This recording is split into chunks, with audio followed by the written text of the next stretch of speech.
1994 Jeep Wrangler YJ. Well, body and frame.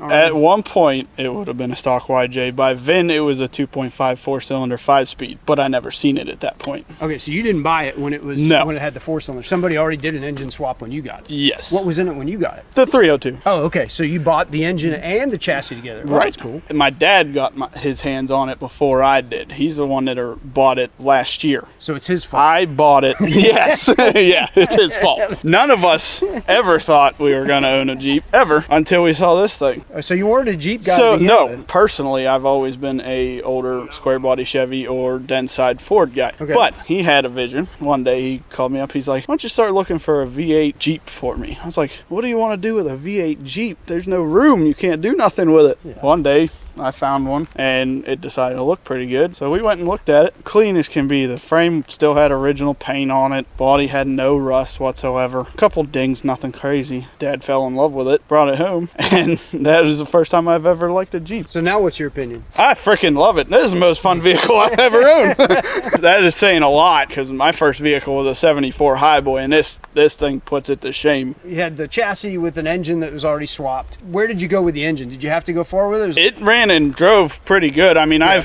I've worked on the carburetor because it wasn't tuned right. It was dumping fuel like crazy. Messed with the carburetor, got it running right. All in all, it ran great whenever you got it. What was the first thing you did to it after you got a hold of it? I put these wheels on it because it had aluminum slot 1970s Ford wheels on it, and I didn't personally care for them. They were too skinny. They were 15 by 8.5, and I wanted a deeper dish wheel that looked a little bit more badass. These are 15 by 10 Procoms. I found these in Ohio. I bought them. They're brand new, never been mounted. My dad put the brand new BFGs on here. I got the new wheels and they turned out to be a perfect match. I know when we first talked about it that you had a little bit of an issue when you had the tires mounted. Yeah, it costs a lot of money to put these on. Where did it start going south? Whenever I showed up with the wheels, I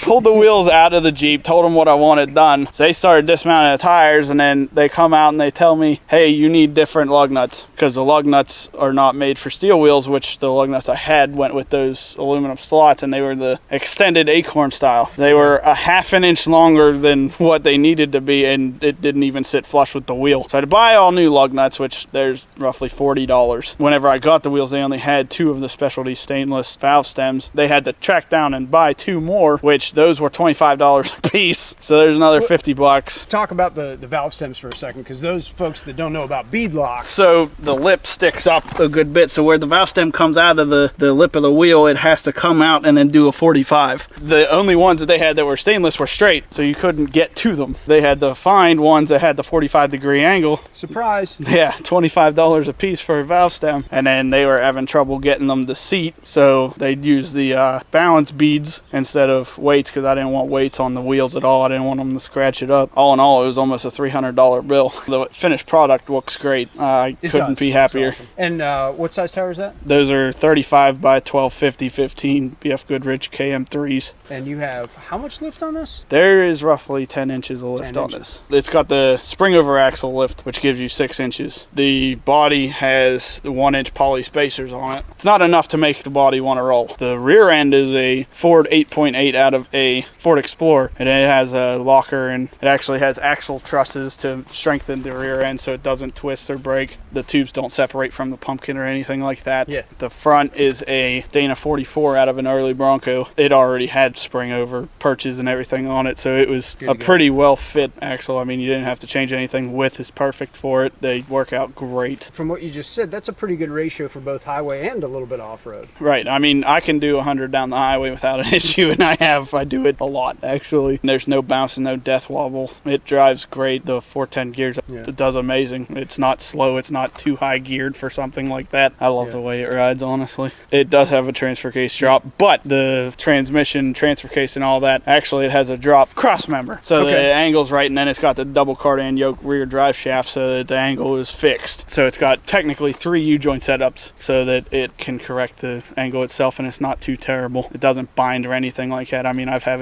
it flexing off-road and all that, and it doesn't, no give, no snaps, none of that. It does great. I know I have the capability to do whatever I want off-road. So one of the farthest cruises I've went to, I live in Trentham, so going to Shalakta is a pretty decent ride. I mean, it's 45 minutes to an hour, depending on which way you take. It was 95 degrees out, and that was the first time I've ever taken it that far from my house. 3/4 of the way home, and I started seeing fluid spill out onto the transmission tunnel. I was like, what from inside while you're driving? From inside underneath the shifter boot, and I'm like, what the hell is that? So I got home, I took the shifter boot, the cover plate and everything off so I can see the top of transmission, and it was leaking out from the shifter, like where the ball is on top of the shifter. I'm like, what? So I did some research on the NP435 transmission out of an older Ford F-150. Come to find out, the vent hole is the ball of the shifter. Whenever it gets hot or it's got too much fluid in it, that's where it goes. It comes out the shifter and it'll spray everything underneath it. So I took the drain plug out so I could check the level, make sure it wasn't overfull. It was overfull about a 1/2 quart. So I let that drain out, put the drain plug back in. It hasn't done it since. It's a 91 block out of a Fox body. Everybody recognizes the sound whenever I'm driving, and they're like, whoa, that's coming out of a Jeep. Me personally, I would never trade this for the straight 6 or the 4-cylinder that they came with any day. You'll never have the amount of torque or power. When you get on it, it twists the frame. I mean, it goes. The paint is roughly 2 years old, and it's not a bad paint job. It was done by Mako. I'm picky. I can see a few flaws in it. I mean, anybody can. It's not a bad looking blue for what it is. I like the color. The bottom of the tub and everything was rhino lined. The inside is totally rhino lined. Then I Raptor lined the hard top, so it matches. Everything's done to last. Right now it has short headers for a Fox body into straight dulls the whole way back, glass packed mufflers. I mean, it's loud, obnoxious, raspy, whatever. It sounds good. It sounds good for what it is. Everybody tells me I should put side pipes on it. These YJs, the cross member and the skid plate kind of stops you from doing that. And you almost have to either dump it in front of the axle or bring it out to the corners like it is, which they'll probably stay that way.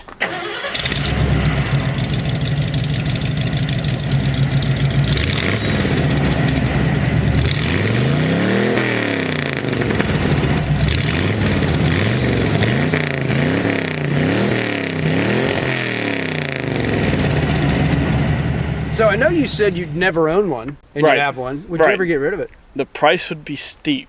Anybody that knows YJs and just older Jeep period right now, they're going way up in value. Right now you couldn't find a clean one for under 10 grand. Be a steep price if I ever got rid of it, but wife tells me no. So it's probably gonna stay for a while. You see, I don't think I could ever get myself to get rid of it because it's too fun. I know for a fact I'd get rid of it and never be able to find one again, and I'll never have anything that fun again. It's probably never gonna go anywhere.